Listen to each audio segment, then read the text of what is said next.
Magandang araw. Ako po si Mark Lester Dirac at ito po ang aking daily devotion ngayong June 22.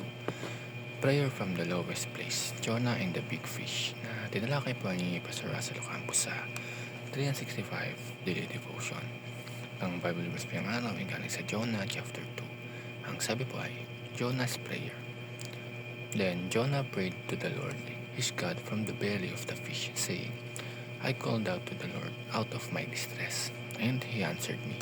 Out of the belly of Sheol I cried, and you heard my voice. For you cast me into the deep, into the heart of the seas, and the flood surrounded me. All your breakers and your waves passed over me. Sa devotion natin ngayon, makikita natin si Jonah sa isa sa pinakamahabang punto ng kanyang buhay.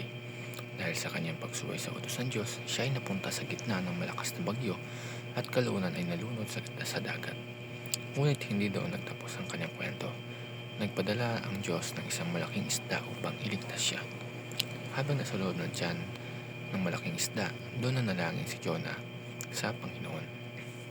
At dito natin makikita ang first teaching. Una ay, God hears the prayers of those who cry out to Him. Napakagandang katotohanan ito.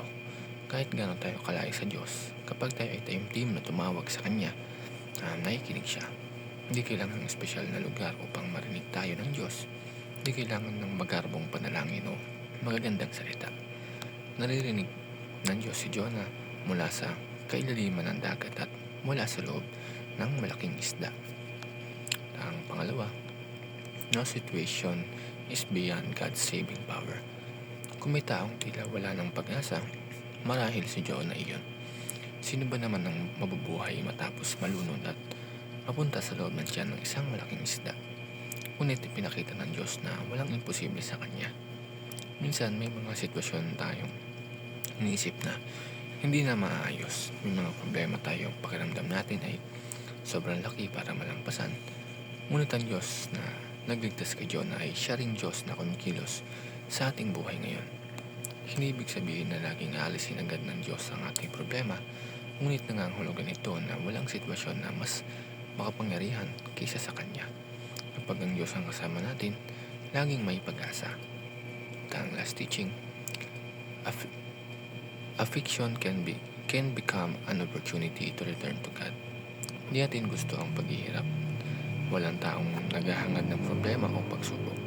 Ngunit minsan, ginagamit ng Diyos ang mga mahirap na karanasan upang tawagin tayong muli pabalik sa Kanya.